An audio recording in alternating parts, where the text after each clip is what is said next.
Why, hello, Clarissa. What's going on, Clarissa?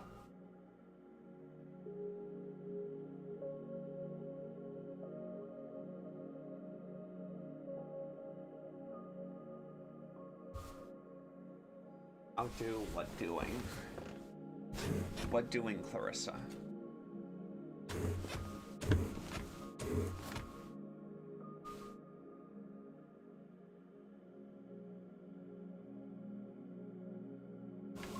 What do?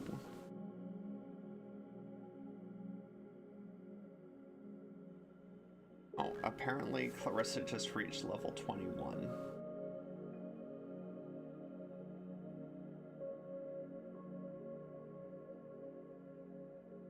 Wow.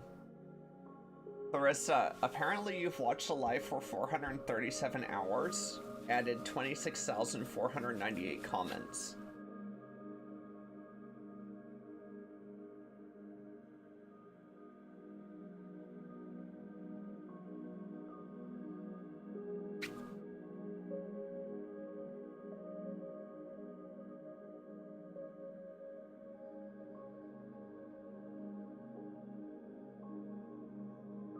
I thought I had allergy. Oh no. That's no fun. So is today a sick day for you? You've definitely sent a lot of comments, Clarissa. 26,000.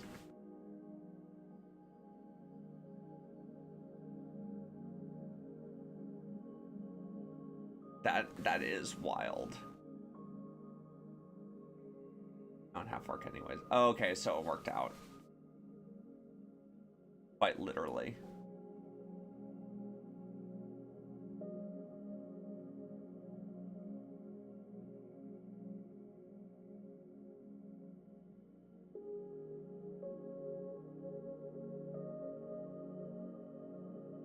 Hopefully tomorrow I'll survive. I'm sure you'll do fine, Clarissa.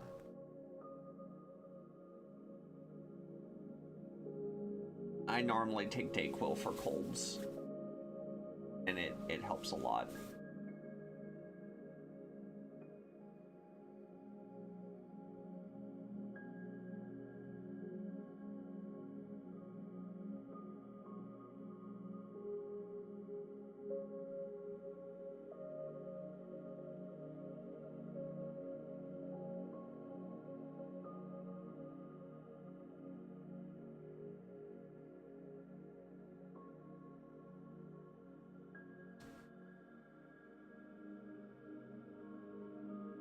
Dayquil, yeah.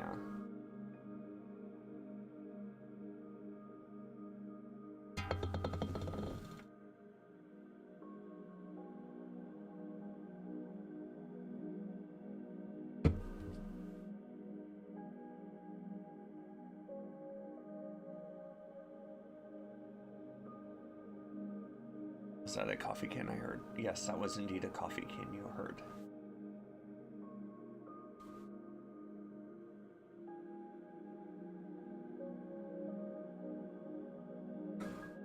You know the coffee is delicious.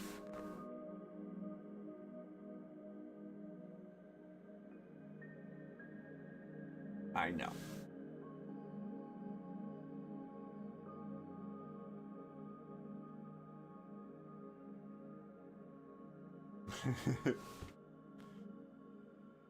Let's send some energy out.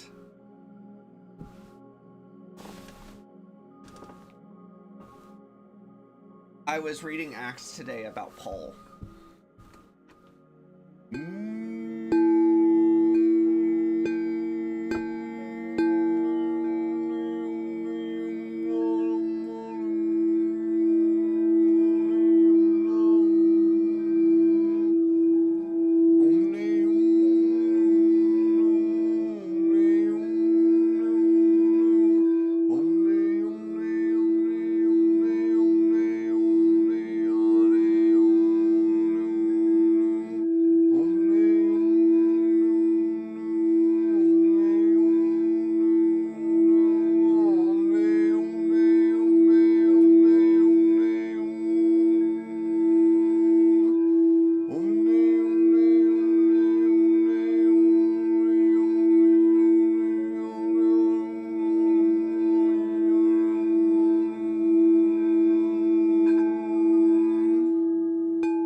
Well, maybe we can read a bit about Paul, as I was reading through it.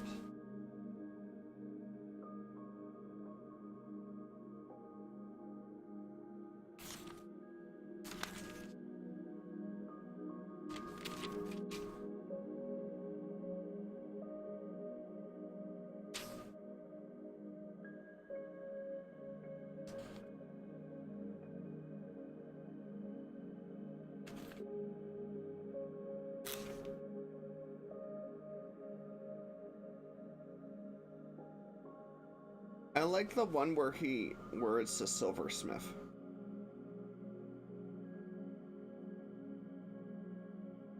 Why, hello, Evie. Muniba, questions are $30, and you get 6 minutes of a reading. You get your choice of a crystal ball, card, obsidian mirror, or energy reading, and it's $30. Oh shoot, I scheduled it for the wrong day. I just need to adjust one thing. Everyone, give me 1 minute.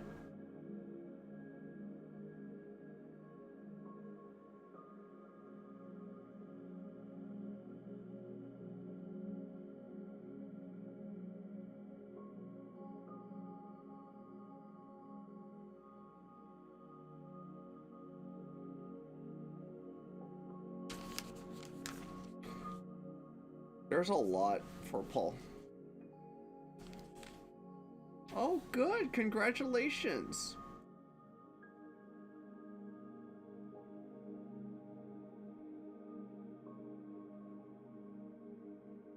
Congratulations, Evers. But yeah, I want to read about the silversmith. Which one is that?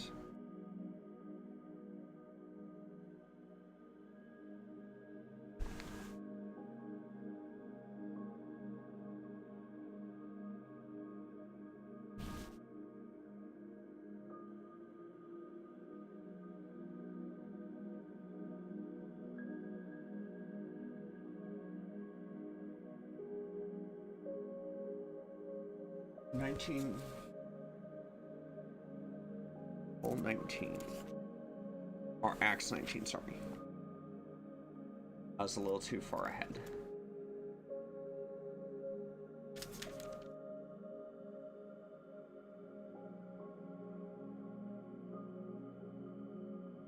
The riot at Ephesus.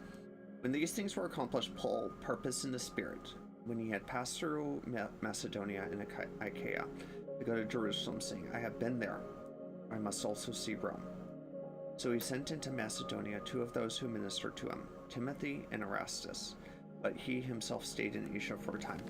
And about that time arose a great commotion about the way, for a certain man named Demetrius, a silversmith, who made silver shrines of Diana, but brought no small profit to the craftsmen. He called them together with the workers of similar occupations, and said, Men, you know that we have our prosperity by this trade. Moreover, you see and hear that not only at Ephesus, but throughout almost all Asia, this Paul has persuaded and turned away many people, saying that they are not gods, which are made with hands. So not only is this our trade of ours in danger of falling into disrepute, but also the temple of the great goddess Diana may be despised and her magnificence destroyed, whom all Asia and the world worships. Now when they heard this, they were full of wrath and cried out, saying, Great is Diana of the Ephesians. So the whole city was filled with confusion and rushed into the theater with one accord, having seized Gaius and Aristarchus, Macedonians' whole travel companion. And when Paul wanted to go into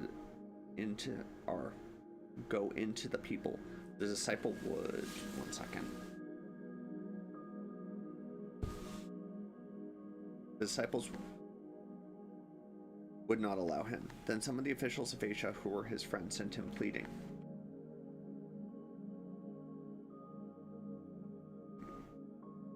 Lost my place.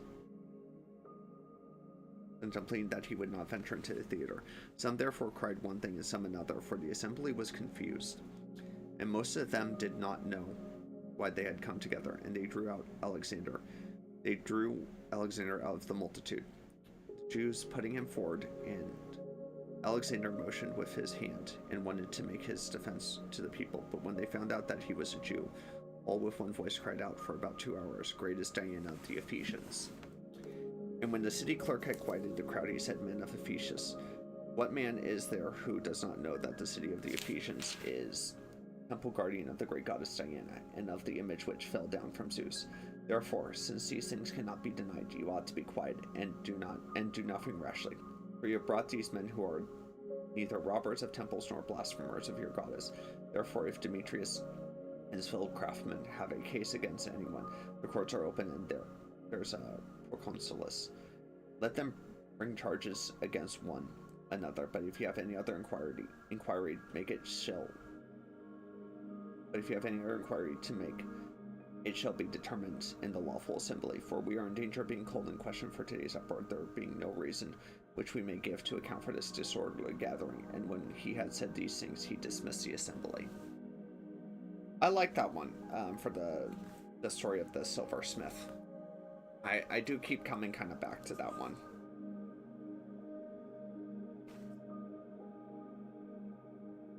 And Clarissa, you've been really enjoying it. Have you been enjoying Acts? But yeah, that's the rite at Ephesus. It's Acts 19:21 to 41. But yeah, I was reading through Acts today.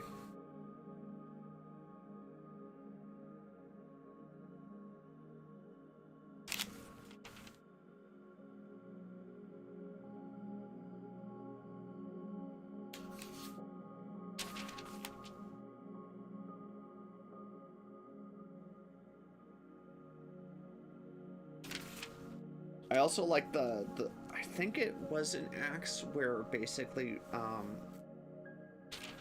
one of the disciples was chained up and the angel basically let him out of a prison, and Herod basically got mad at the guards and ended up executing them.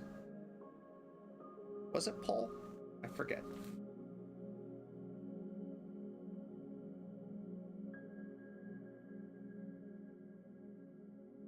How are you doing, Cat Mortician?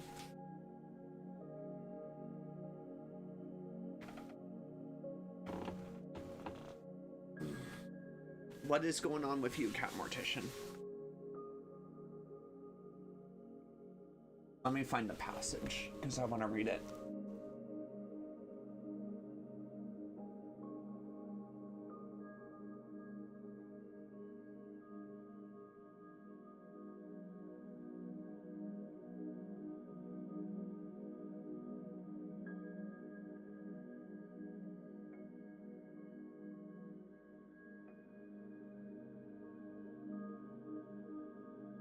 Yeah, it's Acts 12. I'm eating my goldfish snacks. Today we found out Clarissa likes eating goldfish food.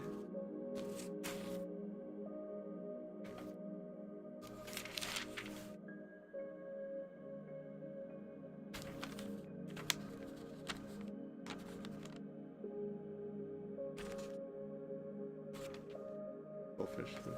I've never smelled it, so I can't. I couldn't say. Oh, Clarissa, Evie is over with Cat Mortician. If you want to hop over to YouTube. Yes, Peter. It was Peter freed from prison.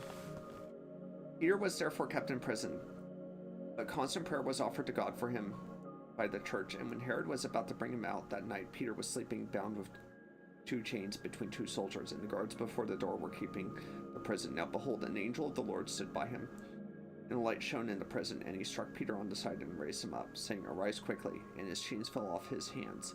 Then the angel said to him, "Gird yourself and tie on your sandals." And so he did, and he said to him, "Put on your garment and follow me." So he went out and followed him, and did not know that what was done by the angel was real, but thought he was seeing a vision. When they were past the first and the second guard posts, they came to the iron gate that led to the city, which opened to them of its own accord, and they went out and went down one street, and immediately the angel departed from him. And when Peter had come to himself, He said, "Now I know for certain the Lord has sent his angel and has delivered me from the hands of Herod, from all the expectations of the Jewish people." So when he had considered this, he came to the house of Mary, the mother of John, whose surname was Mark, where many were gathered together praying, and as Peter knocked at the door of the gate, a girl named Rhoda came to answer. When she recognized Peter's voice, because of her gladness, she did not open the gate, but ran in and announced that Peter stood before the gate. But they said to her, "You are beside yourself." Yet she kept insisting that it was so. So they said, "It is his angel." Now Peter continued knocking, and when they opened the door and saw him, they were astonished, but motioned to them with his hand and to keep silent. He declared to them how the Lord had brought him out of the prison, and he said, "Go, tell these things to James and to the brethren." And he departed and went to another place. Then as soon as it was day, there was no small stir among the soldiers about what had become of Peter. But when Herod had searched for him and not found him, he examined the guards and commanded that they should be put to death. And he went down from Judea to Caesarea and stayed there.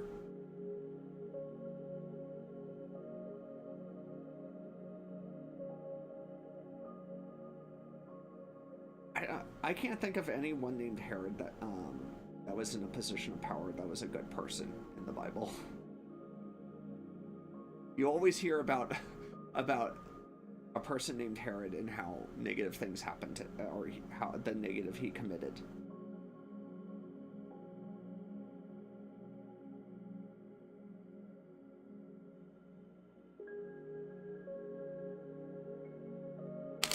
Like when Jesus was born. What Herod did to the town that he was born in. Yeah, it's anyone in a position of power named Herod is definitely doomed in the Bible in that regard. You always just hear about the atrocities that people named Herod commit.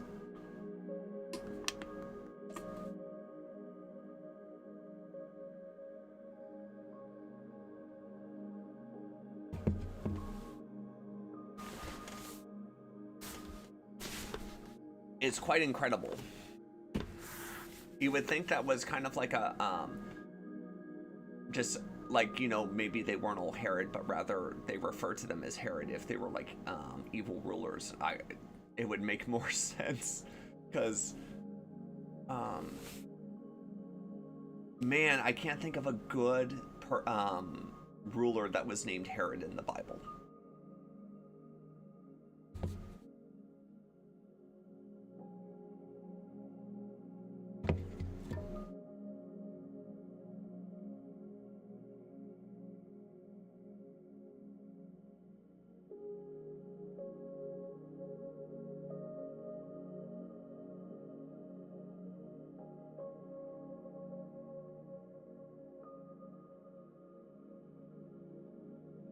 Can you, Clarissa? Can anyone think of a good person named Herod in the Bible?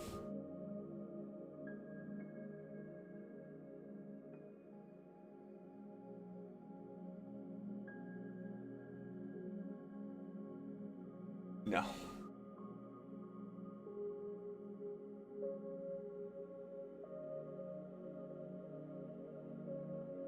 Alright, let's look at a card. Let's do like a card reading for the day and see what comes out. What does the name even mean? Well, I can check.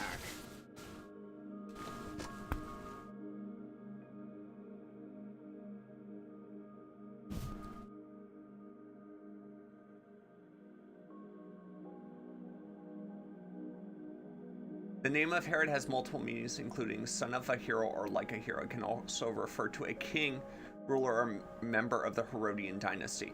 So it can also refer to a king, ruler, or member of the Herodian dynasty. So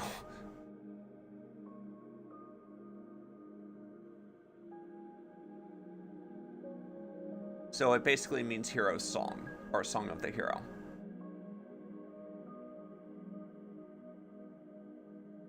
Other meanings that can be associated with the given name include free man and wanderer.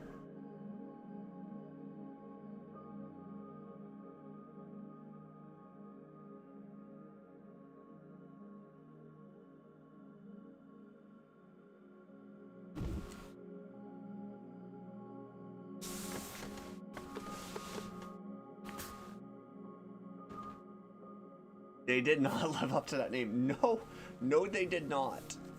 And the Herod that was hearing kind of Jesus' trial before he sent him back to and eventually got executed or crucified was definitely not portrayed well. He was portrayed very hedonistic.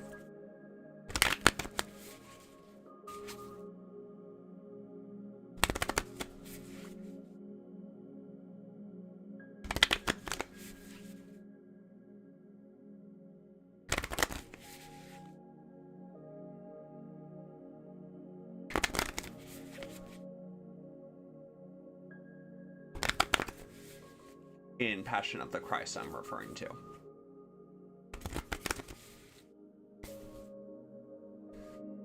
All right. Oh, wow, that's interesting. So I actually got 2 cards. I got Hope and Ancient today. This was actually part of the kind of going on or feeling a lack of strength. Clarissa, did everyone kind of see my my reading that I did last night in video? I actually have a message for kind of everyone that's here. Hope is being denied because you continue to allow the negative to interfere with your thoughts. This is indicative of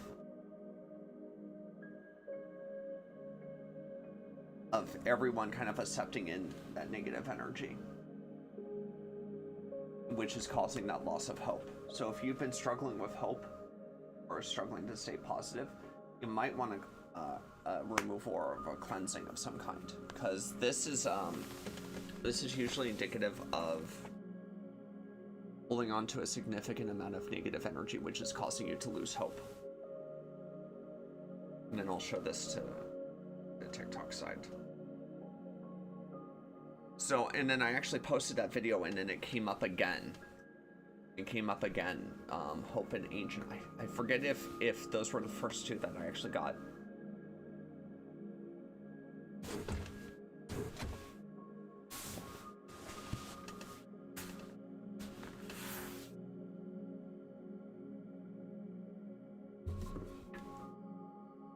I know for sure I want a cleansing. Yeah. And that would be very helpful for you, Clarissa.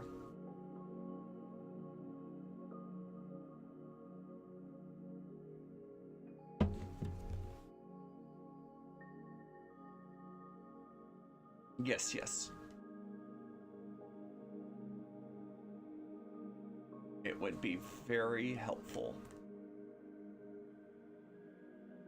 So yeah, this doesn't indicate specifically like an entity possession or anything, but it can be very indicative. But if I need a removal done, I'll get that done. I'm not sure if you need a removal at this juncture. I'm not picking up on that energy. I need to cleanse as soon as I change jobs, to be honest. Yeah, we can absolutely do a cleanse for you, Evie, because I know that that previous job was a lot for very little. And it probably left you very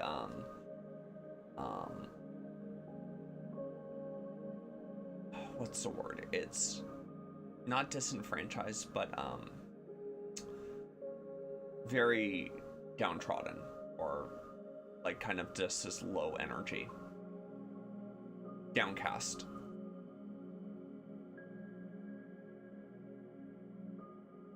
Because I feel like with you, Evie, you've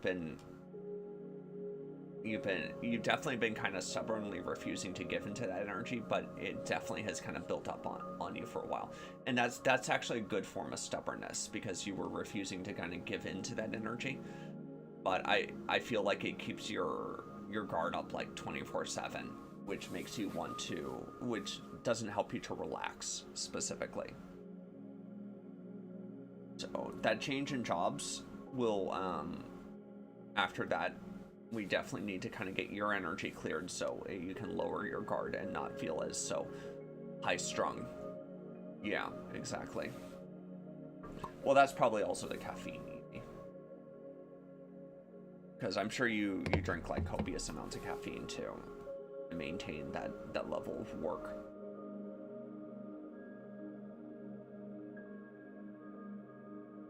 Don't call me out. I'm sure you have an addiction to caffeine.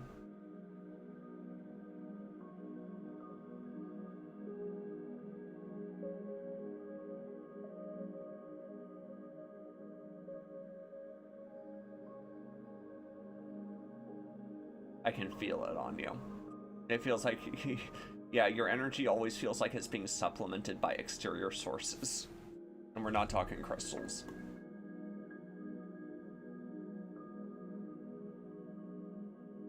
I say this as I'm drinking a coffee.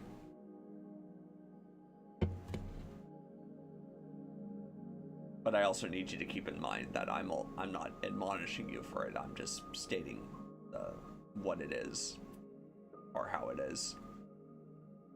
Speaking of which, did you get off work recently, Evie?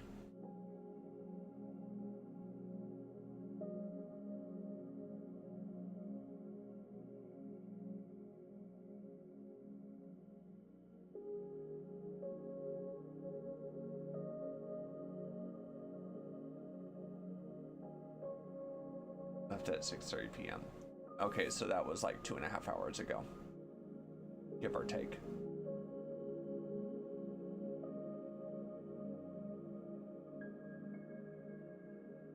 Yeah. But Evers, I feel like this job is going to put you in a good direction. Are the hours way better? I mean, it would be hard to, in your case, it would be hard for any job to have worse hours.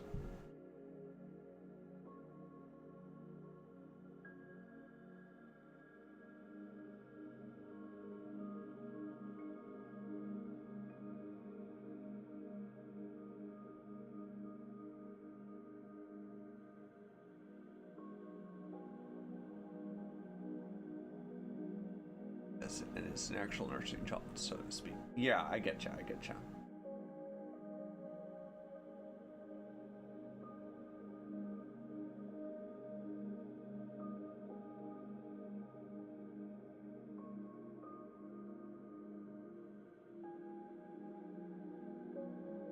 Well, it is a good direction for you, Evers.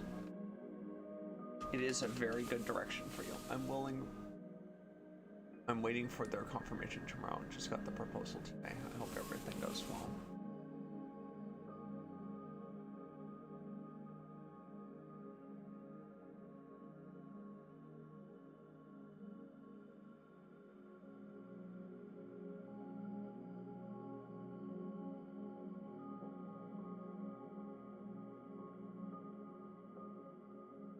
It does next week. I'll start. Oh, good. Good. Well, I pray that you do find success in it.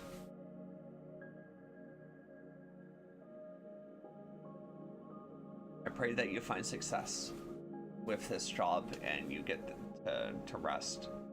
So, someone else can have that awful job that you're going to previously have. Scary, but I need to change. I don't feel like you should be scared. I feel like it's going to go well.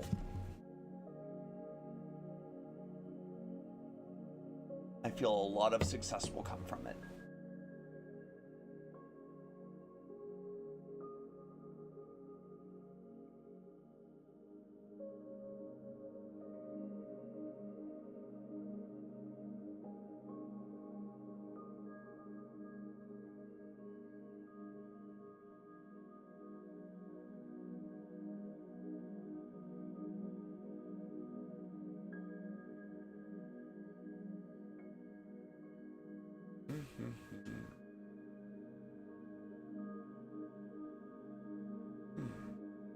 I hope my boss goes lighter on the person that takes my place, because well, it is what it is at that point, you know.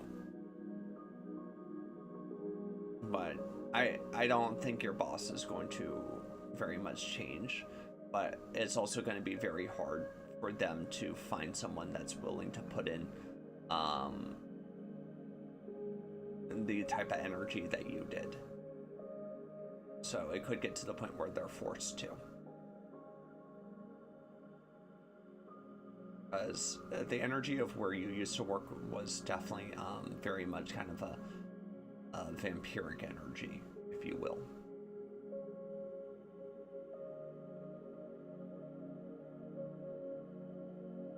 To the point where I would say it was even leeching away your life force.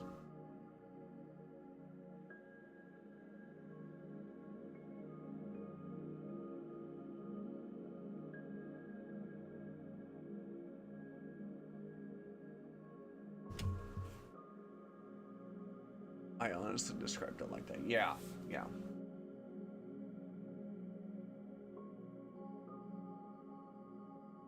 Yeah, it was definitely leeching a much kind of deeper energy on you.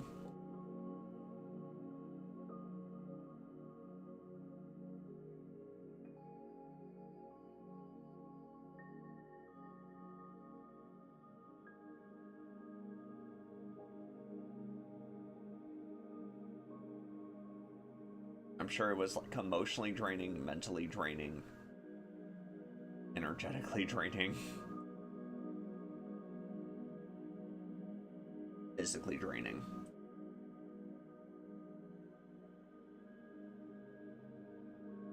I'm going to have time to do some reading on the way to work. I'm going to have time to do some reading on the way to work. Oh, good.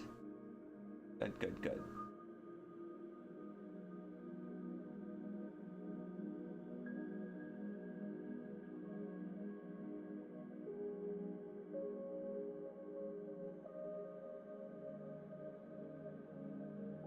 Very good, Evie.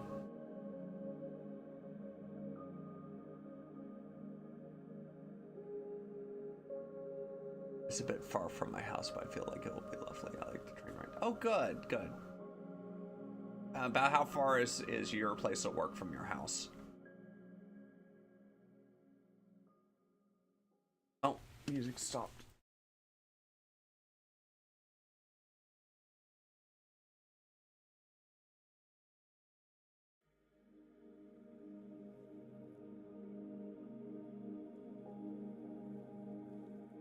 Or 40 minutes by car, 1 hour by train. But yeah, just doing the train.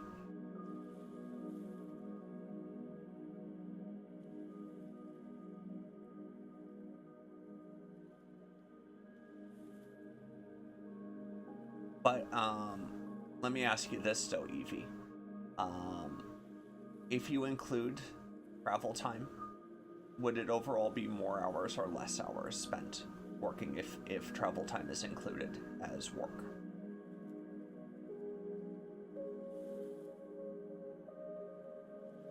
On the center of... Oh, good, good.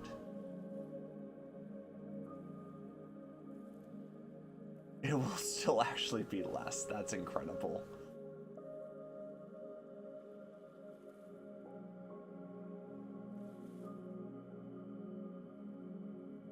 That's incredible.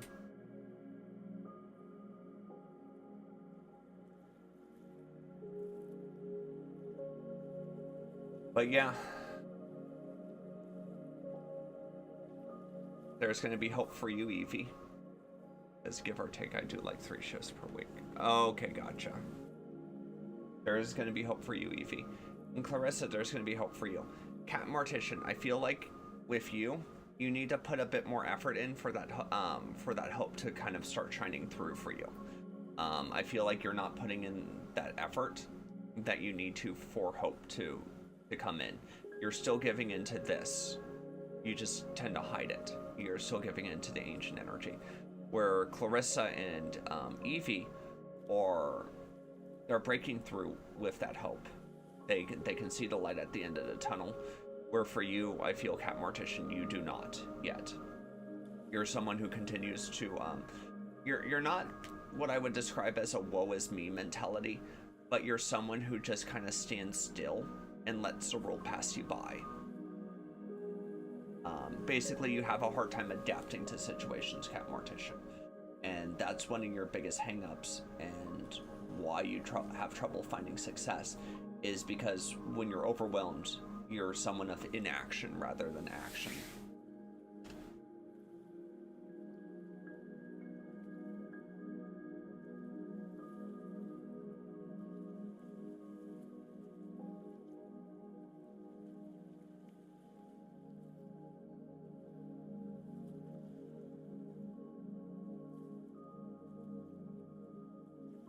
You know what? Actually, I'm sure this is in the Bible.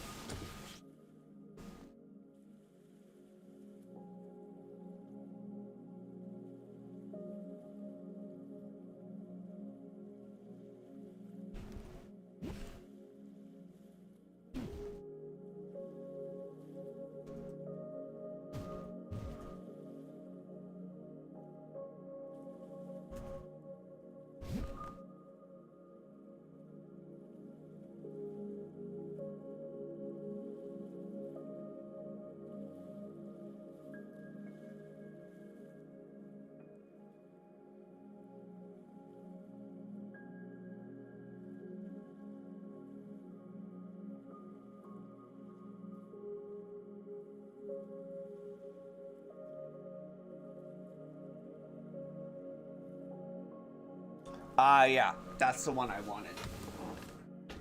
We're gonna turn to that. All right. That's exactly what I was hoping for. I knew the Bible talked about it. I just didn't know the exact passage.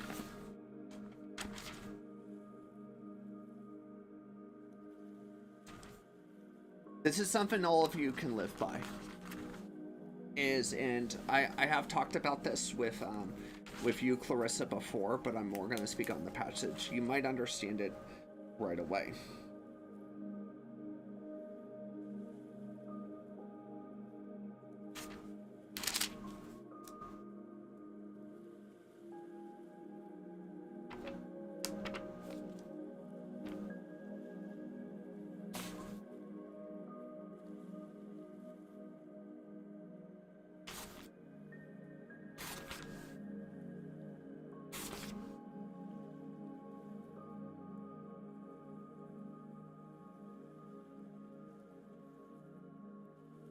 Okay. Guidance for the young, and this can definitely go for people who are older too. But my son, do not forget my law, but let your heart keep my commands. For length of day and long life and peace they will add to you. Let not mercy and truth forsake you. Bind them around your neck. Write them on the tablet of your heart, and so find favor and high esteem in the sight of God and man. Trust in the Lord with all your heart, and lean. I want you to focus on this one. I'm gonna say it again afterwards. And lean not on your own understanding. In all your ways acknowledge Him, and He shall direct your path. Basically, trust in the Lord with all your heart, and lean not on your own understanding. Basically, is what it is you know is going to lead you astray. Remember. Let me ask everyone this, is there an uncertainty about your steps moving forward, like 10 steps ahead? Like, is there uncertainty where it's like, okay, this may happen, but I don't know for sure? And then when you look back on something you had wished you had done it differently.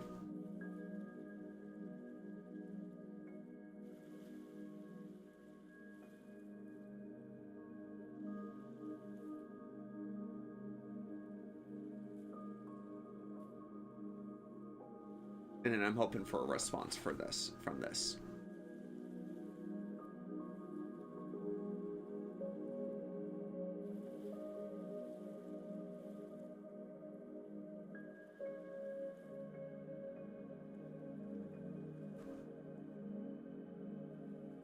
Do not be wise in your own eyes. Fear the Lord and depart from evil.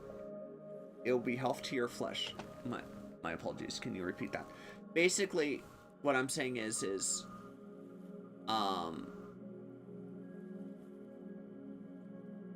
there some uncertainty in regards to like 10 steps ahead of what you're planning?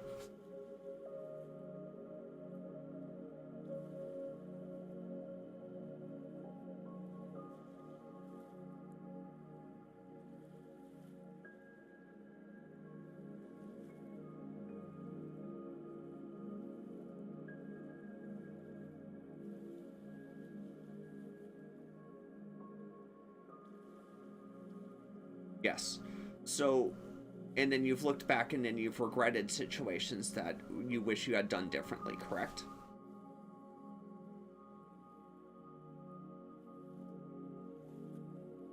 Now imagine that if you were following the Lord, the person who can see 10 steps ahead, in fact, they can see every step ahead based off the decisions you make, was guiding you. Wouldn't it be a lot easier?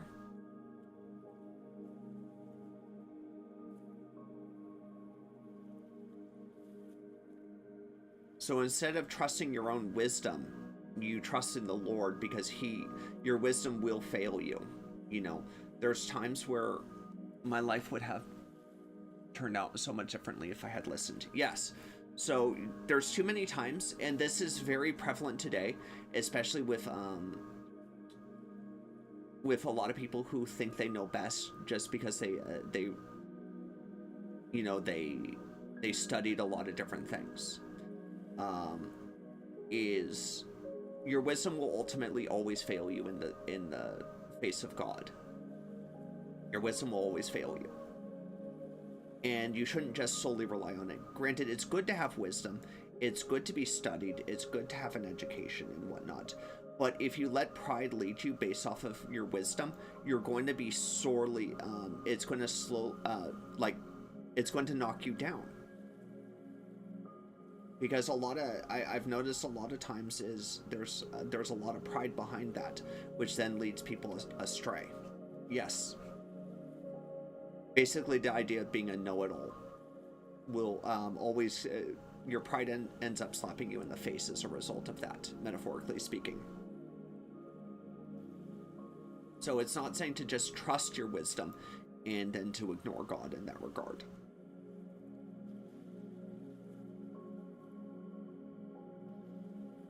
Where was it for, and I was focusing on 3.5 and 3.6, because it basically says to trust in the God and do not trust in man in that regard. Man will lead you astray. Falling back on man-made things, man-made ideas, and such. Cat Mortician, I know you do this, is you fall back on kind of man-made ideas and man-made things as a solution to your problems. In fact, many problems we have today are very much spiritual, and we medicate them. There's a lot of problems that are spiritual that are medicated, that only block out the real problem. And interestingly enough, you might be surprised to know that a lot of those can be rooted back to sin. Now, granted, there's plenty of things that do need medication. I'm not speaking ill of that, but there's many issues that we go through that can definitely have a spiritual component to it. And interestingly enough, you know, that troubling spirit that I constantly talk about, that's going to lend to anxiety, having a troubling spirit, and that's not going to permanently go away until you ask for forgiveness. It's going to continue to come back, and you just delay it. You delay it by looking for solutions in man-made solutions. Even man-made ideas are used to prevent you coming to terms with things in your life that are very much spiritual issues. Now, I'm not saying today just stop your medication. No, I'm not saying that. But what I am saying is if you're heavily medicated just so you can feel normal, maybe it's time to start looking inwardly and start looking spiritually, and also receive therapy and such. I'm not saying to stop your medication, but what I am saying is maybe on top of that, start looking at spiritual things that will help you. Start reading the Bible, start praying to God and whatnot.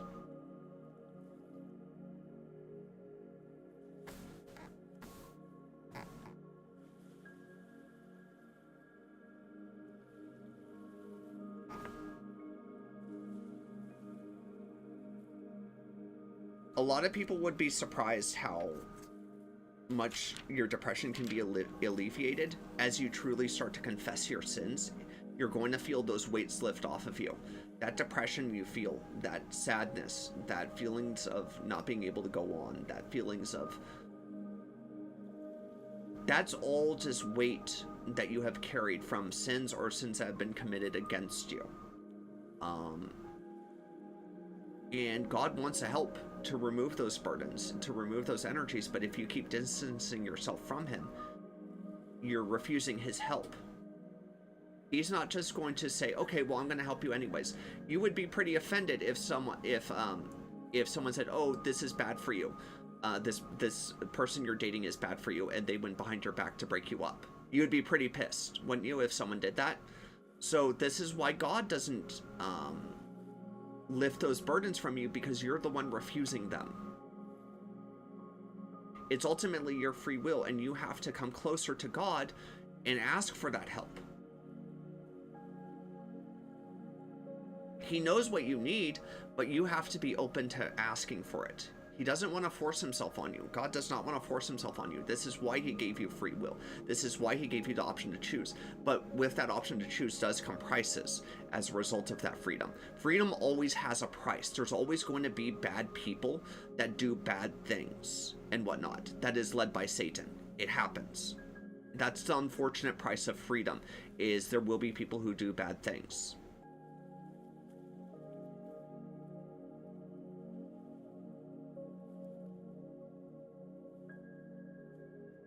So there is a cost to it, unfortunately, you know, and those are Satan-led. I've talked to many people where they blame God for things that have occurred in their life, and they let Satan in as a result, because they're like, oh, God did this to me. They took my loved one from me. I understand that God does take loved ones from us, and then there's also times where, you know, unfortunate things happen that are Satan-led. But when it comes down to it, is we can't look at the grand plan of everything. When it comes down to it, God has a plan for everything.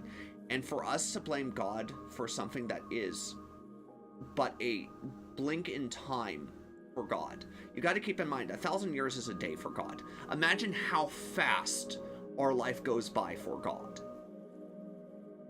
And he makes all these decisions moving forward to bring the best possible results and bring the most people to him. And unfortunately, there's times where there's going to be things that we're unhappy about. It happens. But it also is an opportunity for us to change as a person, to become a better person. I was talking to one person who had lost their mother, and they were blaming themselves, and they were blaming God. They had wished they'd done things differently. But because of this, they started blaming God for it. And then I told them, you're blaming God for the loss of your mother. And you're not seeing the plan that he has before you.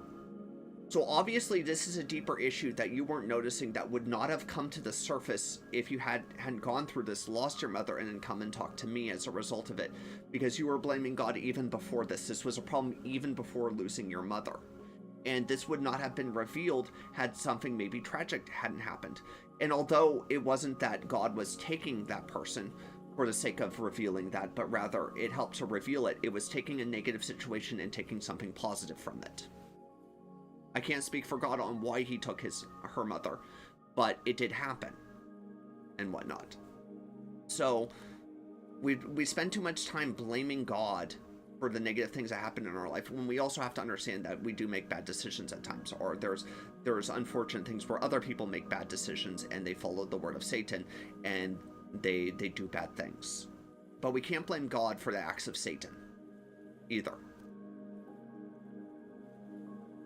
You don't blame the person trying to help you for the harm that someone else is committing. And if you do, that would make you evil. In fact, there was this one situation, I actually want to name this. This is a very evil situation. So there was a gal drowning in a pool, and a lifeguard went and pulled them out and had to do mouth-to-mouth resuscitation to revive them. She ended up suing him for forcing himself on her. That's evil. To the point where you even question yourself, should I be saving this person? Because are they going to sue me afterwards? Because I was giving them mouth-to-mouth resuscitation.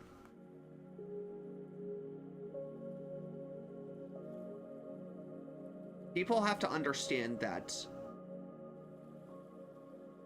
when someone helps you, you need to be thankful. But instead, there's people out there that are so evil and so conceited that they would bring harm onto someone that saved their life.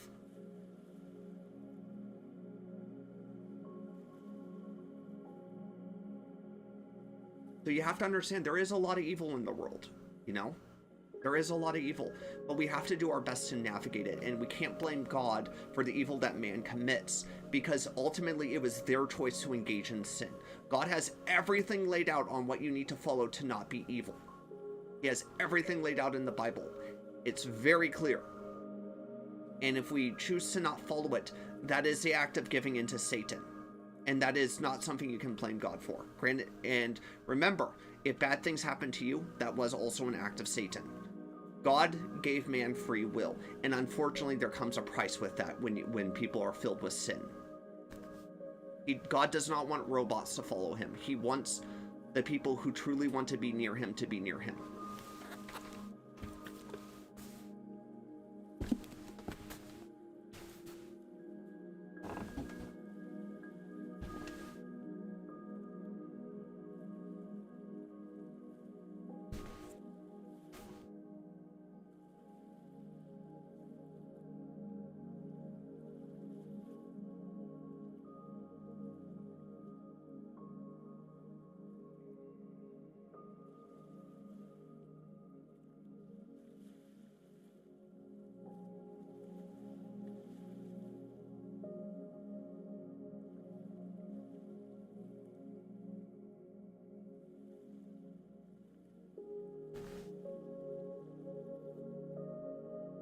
But yeah, that's a little of what I wanted to say. We're probably going to reset TikTok. Let me step away for like 1 minute, or give me like 2 minutes, and then we'll be back. I'm not turning off YouTube. I need to reset TikTok anyways. There's an opportunity to step away for 2 minutes.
But yeah, God does his best to take negative situations that we otherwise went through and to make the best of it.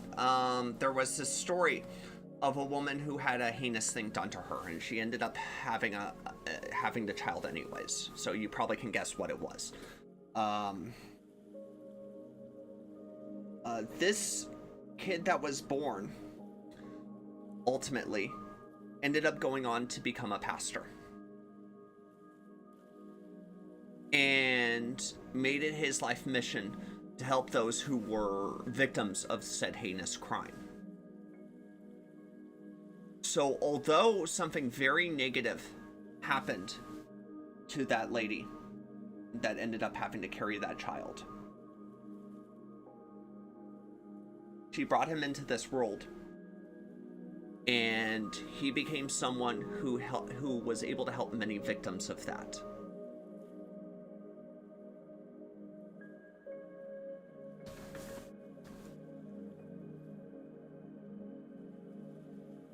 So yes, negative things do happen, but God seeks to turn them around and bring good from what he can to situations that are otherwise horrible. That's what's called energy transmutation, or transmutation in general, is taking a negative situation and gleaming whatever good you can from it. You know, despite any heinous things that happen, it's doing your best to bring the good out of it and to grow from it and to become, to do what you can to get past that energy. And you know what, when it comes down to it, is forgiveness is key. After heinous things happen to an individual, you don't have to tell the person you forgive them, but you do have to forgive to let go of that energy. You have to forgive for yourself so you can let go of that energy and not carry that weight on your heart anymore. And I know it's a difficult thing. I know it's definitely a very difficult thing.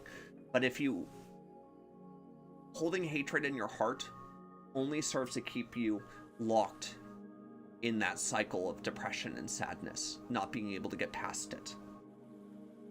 And there's many people who hold a lot of hatred in their heart. And I understand if horrible things happen to you, that it's extremely difficult to forgive, and that every fiber of your being wants negative things to happen to that person as a result of what they've done. But that only seeks to continue that negativity. That only seeks to continue that cycle.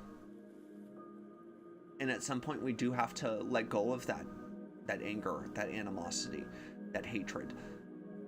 Otherwise, it takes us into a really, really dark place and perpetuates that energy.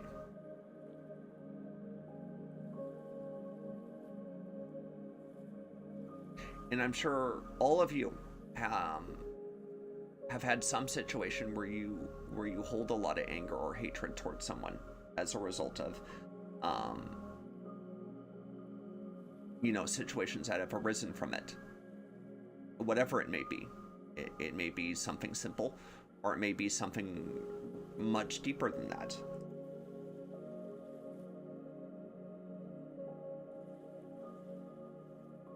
Who's that's listening carries some anger or hatred towards someone as a result of things that have happened? And be honest. It could be a simple situation, or it could be a very complex one.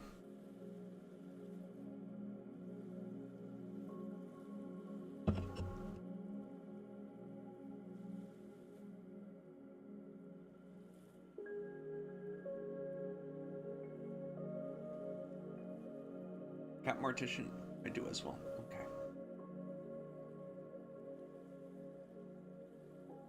Evie, do you?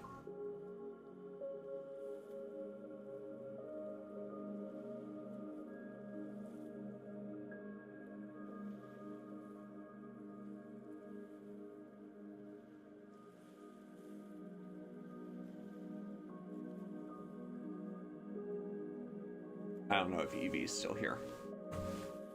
Okay, so let me ask you this. What have you accomplished by holding on to this anger or hatred? Evie, do you hold any anger or hatred towards someone in your heart as a result of maybe a negative action they have committed against you?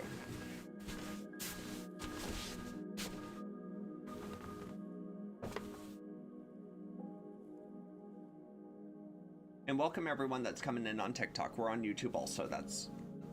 So if you're wondering who I'm talking to, I'm talking to people on YouTube also.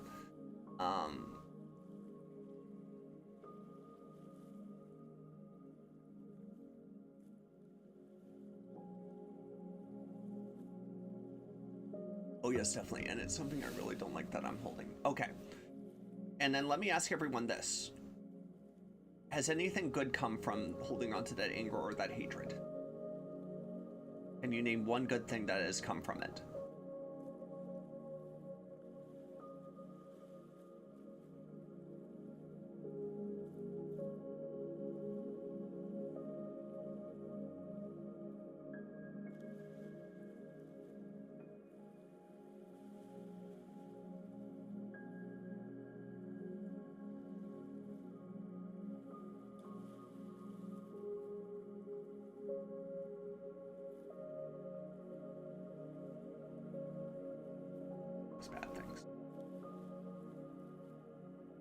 Hoping positive, no. Clarissa, I want you to try to steelman an argument for holding on to hatred or anger towards someone that has committed wrong towards you. I want you to try to steelman an argument.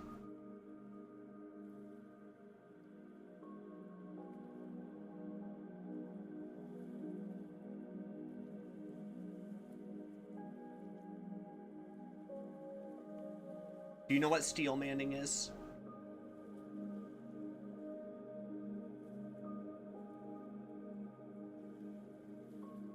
It's where you play the devil's advocate, where you try to make an argument in favor of something that even if you disagree with it, you try to make an argument in favor of it.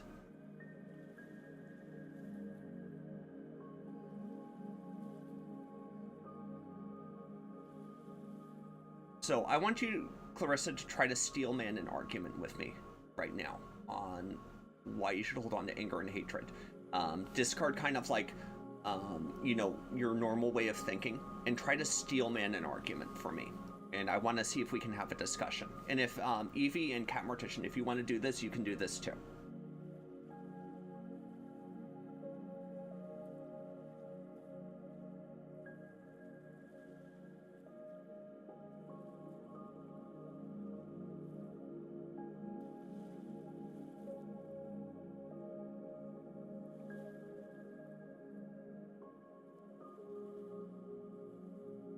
Okay, I'll try.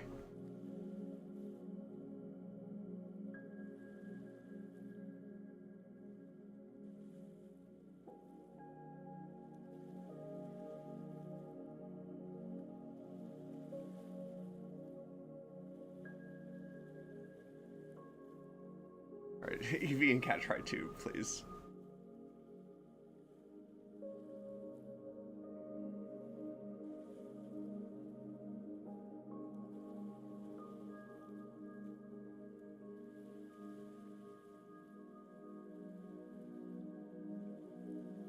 Right, I'll try as well.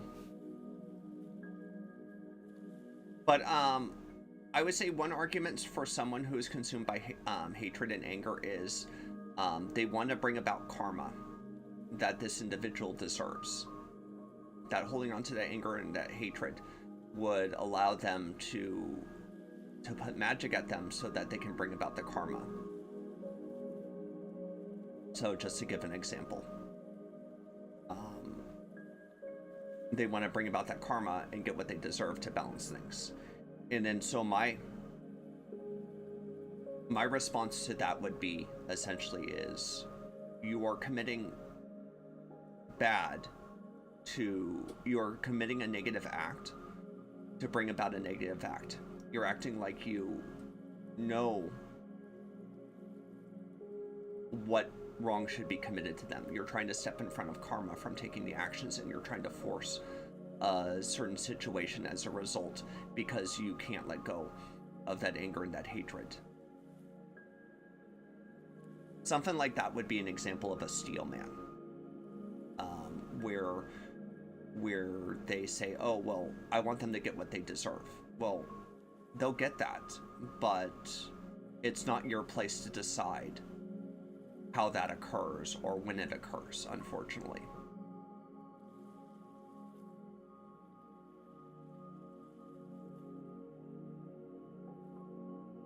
Oh, dang, I was going to use something like that.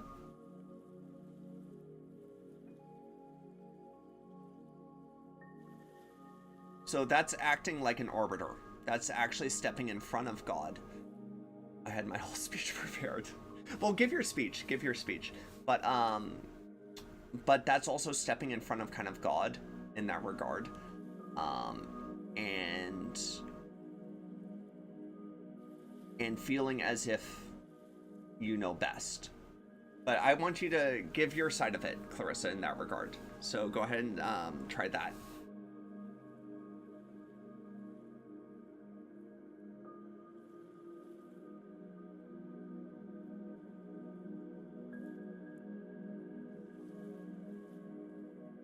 We listen to the speech. Yes, we would like to listen to that speech of the steel man for holding on to hatred and anger.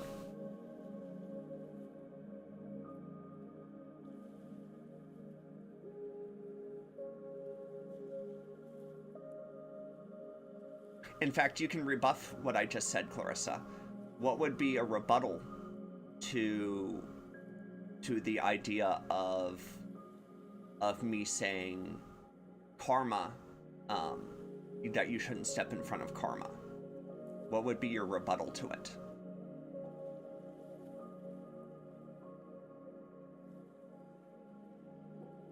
So let's go from there, and I won't steal your spotlight on that one. What would be your rebuttal to me saying you shouldn't step in front of karma?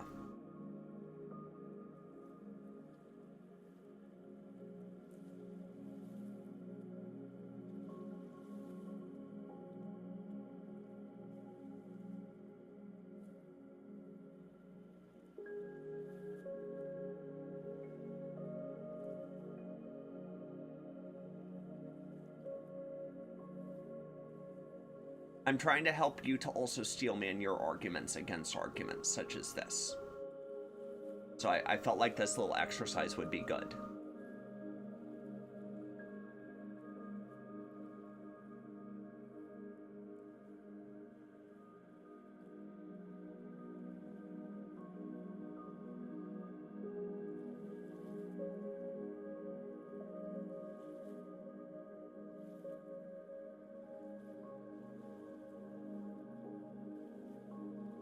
And I'll give Clarissa a few minutes.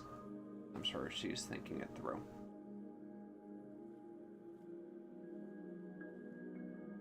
Then give me a minute. Yes.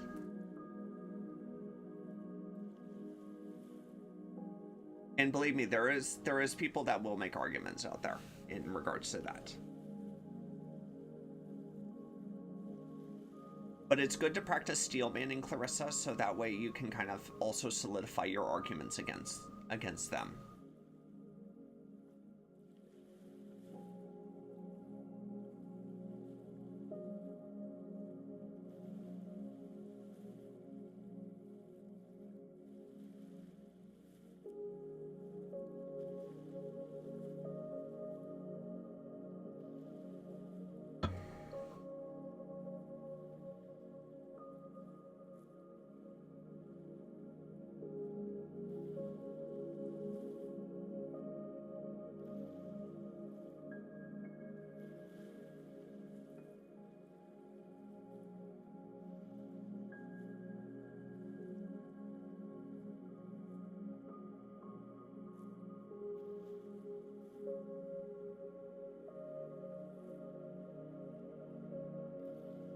Coffee sip. Yeah, I'm out of coffee, unfortunately. Well, actually, a little bit's left.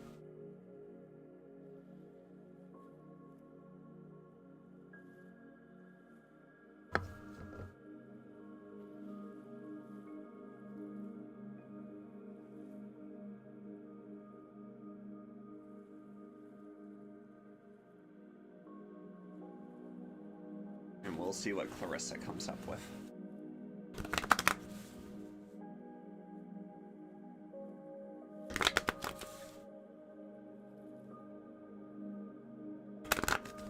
And Clarissa, try to step out of your normal line of thinking and to better understand kind of like as, you know, someone who is kind of like turned to that negative energy and to kind of present their argument. So we are supposed to just let negative actions happen to us without anyone receiving justice they deserve. How is that fair? How is that just? Perfect. That was a perfect argument.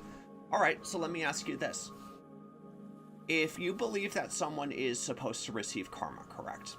And you believe karma exists, and that your actions will be indicative of karmic, that your actions will result in karmic restitutions and whatnot. Why is your action necessary for karma to happen if karma happens anyways? I'm not saying that justice shouldn't be served. If they have broken a law, take them to court. Let justice be served in that regard. But let's say if you're trying to go through an avenue of black magic and whatnot, why would your intervention be necessary if karma is going to happen regardless of the fact?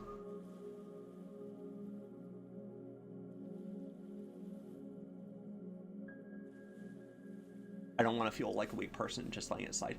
Well, let me ask you this, do you think that committing a negative action against someone justifies another negative action committed against that person? Do you not think that that perpetuates your pain? Do you think that you causing harm to someone as a result of harm being caused to you is actually going to help you to feel better about yourself? Or do you think that's just going to let you have that more so satisfaction that you've also now committed harm on someone? Now, granted, there are many things that people do deserve. They do deserve justice, ultimately speaking. But letting karma take its toll on someone will ultimately lead to the best results. It will lead it to it being just and such. But if you take it into your own hands, you are now just perpetuating that negativity, and you're actually feeding the negative as a result of it. And on top of that, if you're feeling weak, you're letting pride take hold. Someone has now dashed your pride, and now you want to build back up that pride. Pride ultimately only leads to self-destruction when it comes down to it. You're only leading yourself down a path of destruction rather than allowing yourself to move on from it and grow from it and become a stronger person as a result. So in fact, you're only feeding your weakness rather than improving it.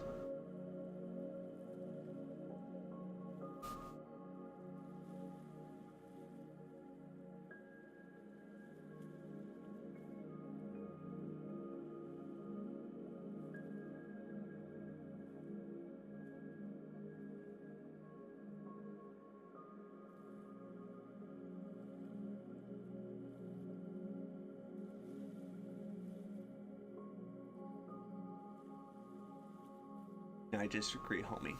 I will feel stronger taking things into my own hands.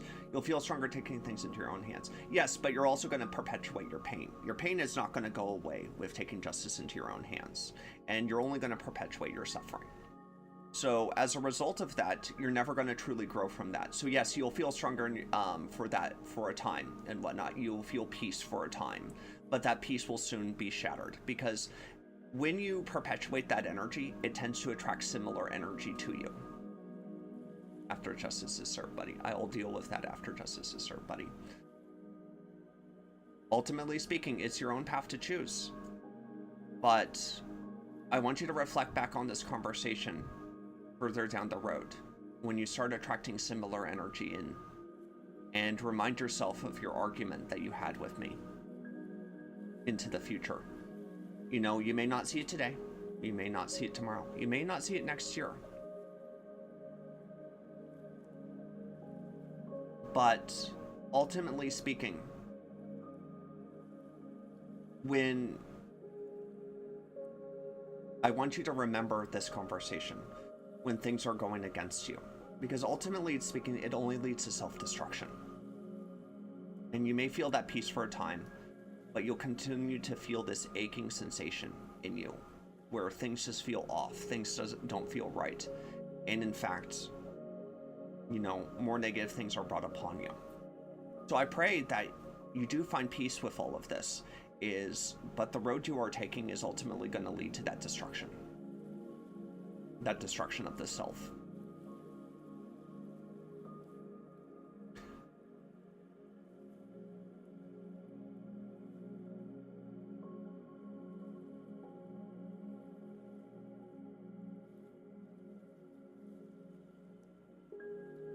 Larissa, you really got into that energy.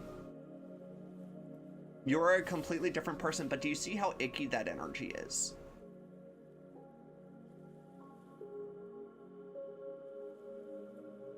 Then he would have done something about it instead of just letting people get away with it.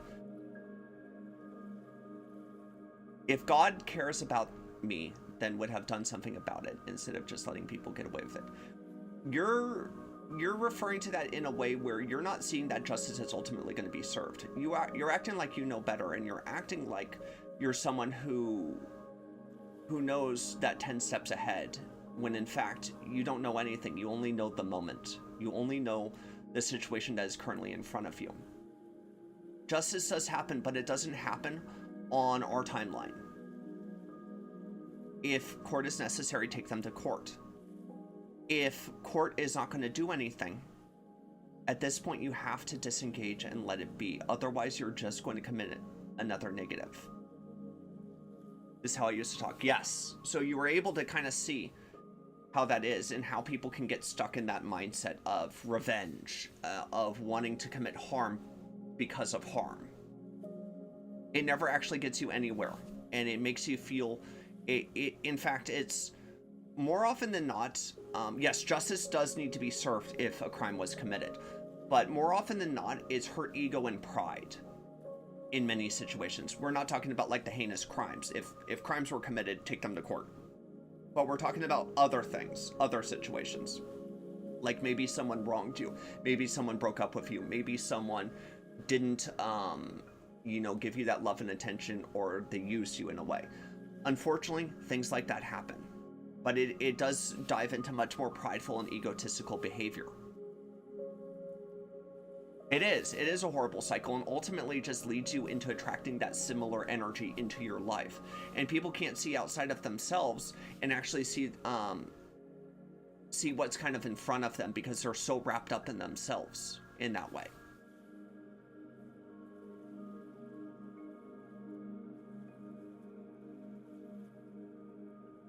Oh yeah, let me help you with that. You got a little more into it than I thought you would. Because I could actually feel like it was like you were a completely different person there.